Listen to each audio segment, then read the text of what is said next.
Olá, tudo bem? Em nossa aula de hoje, nós vamos estar falando sobre uma ferramenta muito importante para alcançar objetivos, para organizar as ideias, que é o planejamento estratégico. E nós vamos estar abordando essa ferramenta do planejamento estratégico nas igrejas. Então, vamos lá? Pois bem, o planejamento estratégico expressa a forma de pensar e também a forma de fazer planos de uma maneira bem elaborada. Eu gosto muito desse conceito de Josué Campagnat que diz: planejar significa estar no topo de uma montanha, olhar para o topo da outra montanha e saber que é possível chegar lá. Então, esse conceito, querido, ele revela exatamente que para se chegar na outra montanha, você precisa de uma estratégia. É isso mesmo, exatamente. Você precisa saber de onde você está partindo, aonde você quer chegar e qual é o caminho que vai percorrer para chegar ao outro topo da montanha. Então, para realizar um bom planejamento no reino de Deus, é necessário acrescentarmos um elemento muito importante chamado fé. Porque com a fé, querido, o planejamento, ele se torna realidade aos nossos olhos. Então, mesmo antes de acontecer, nós já temos a certeza que isso vai acontecer, porque nós temos que ter fé. Então, para que se possa pensar num planejamento estratégico da igreja, é preciso, antes de tudo, entender alguns passos. E o primeiro dele, queridos, é o cronograma. O cronograma de eventos não é um planejamento estratégico e não poderá ser aceito como um primeiro e único passo de um planejamento. Então, muitas igrejas confundem cronograma de eventos com planejamento estratégico. E eles acabam errando feio quando, por exemplo, realiza um evento, ou um seminário, ou um congresso, ou qualquer outra atividade sem planejamento. Então, o calendário é o complemento, a consequência de algo maior que se espera atingir. Então, igreja que chama calendário de planejamento não tem visão e não querem se aprofundar no que realmente é importante. Então, é necessário, uma coisa bastante importante é ter um alinhamento. Então, para se cumprir todas as etapas, um alinhamento entre as pessoas que fazem parte da igreja é bastante importante. Então, podemos dizer que para essa etapa que vai se transformando em um processo participativo, que ela tenha um maior engajamento com todos, começando pelo pastor. Querido, o pastor é bastante importante nessa organização estrutural, no planejamento estratégico, porque ele vai engajar todos os líderes para uma abordagem bastante interessante. Então, para atingir qualquer objetivo, a igreja ela precisa saber o que quer alcançar e de que forma serão alcançados. O que você quer alcançar? Você quer aumentar o número da sua igreja? Você quer conseguir evangelizar mais jovens nos eventos de jovens? Você quer realizar mais cultos evangelísticos? Você quer... Enfim, tem inúmeras coisas que você pode planejar e não colocar em cronograma, ok? Porque é fundamental também estabelecer os prazos, as metas que serão realizados todo esse processo. Então, o planejamento ele pode ser utilizado como uma ferramenta em uma igreja de diversas formas. E uma delas é da forma de estruturação organizacional dos ministérios, do Ministério de Comunicação, do Ministério de Mulheres, do Ministério, enfim, de todo o departamento da sua igreja.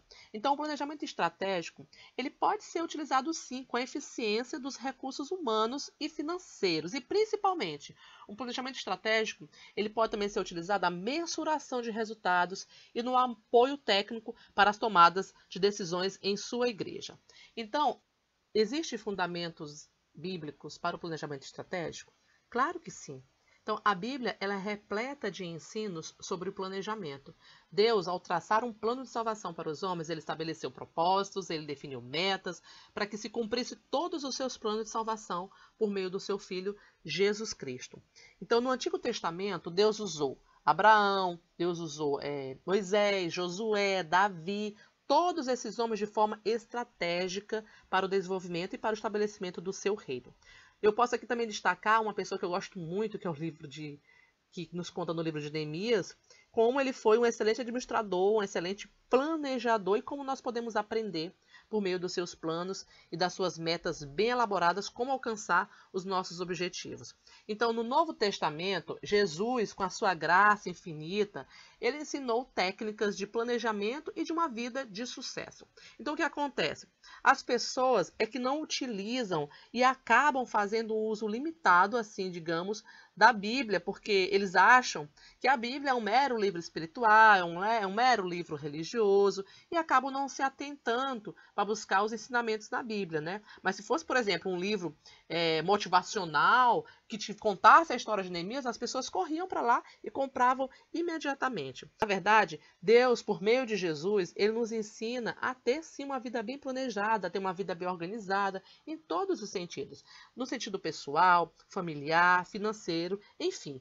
Todas as formas, Deus nos ensina na Bíblia a como ser organizados e como nós podemos nos planejar.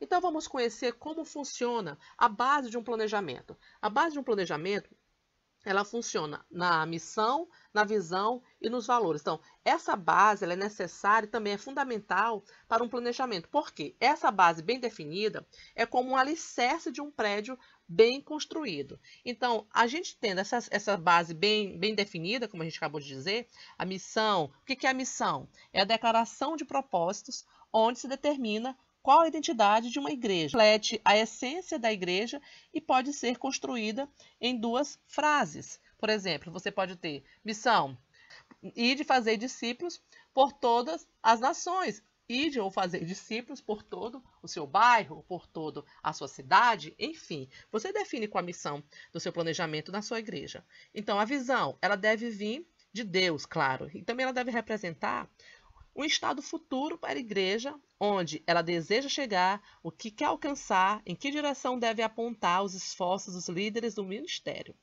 E os valores? O que significam os valores? Os valores eles podem ser definidos como princípios que norteiam a igreja, tendo um papel tanto de atender os seus objetivos, quanto de atender às necessidades de todo o ministério.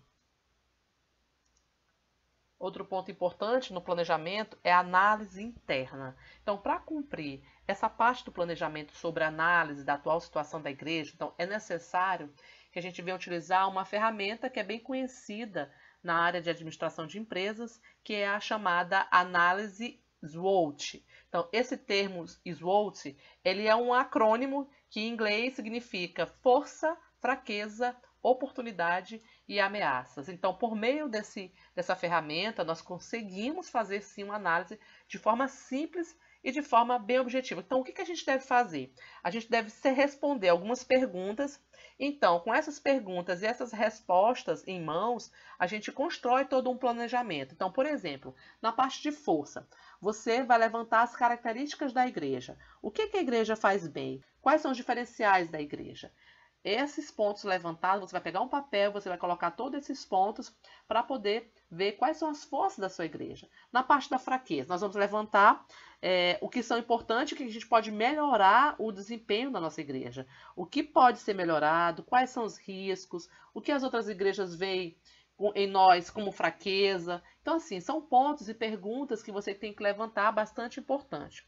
Então, a oportunidade, ela reflete na parte externa da igreja, quais são as oportunidades na área da atuação da igreja, como, por exemplo, transformar as forças da igreja em oportunidade. Então, depois de todas essas perguntas feitas e as respostas são fundamentais para a construção do seu planejamento. E quais são as ameaças? Se não forem detectadas e combatidas essas ameaças, elas podem se tornar um problema. Então, você vai levantar todas essas informações necessárias no papel com a sua equipe e com esses dados em mãos, você vai conseguir construir todo o seu planejamento.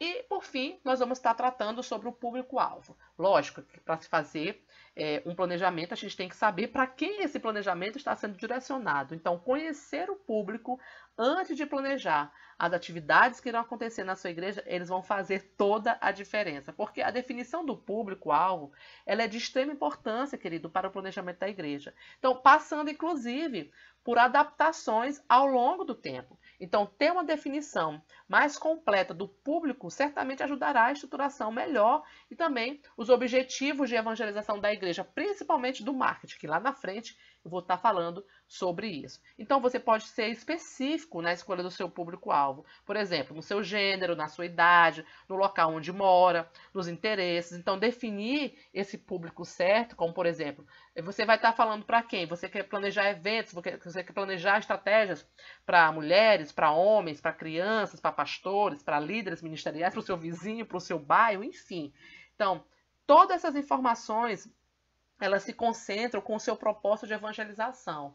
Então, foque no público-alvo que você quer organizar essas estratégias para saber qual a melhor estratégia a ser definida no seu público-alvo, tá bom? Mas eu vou falar sobre esse assunto mais lá na frente em outro vídeo. Quero agradecer a sua atenção aqui nesse momento, por essa pequena aula, onde a gente tratou um pouco sobre planejamento estratégico. Até a próxima aula, se Deus quiser. Beijos!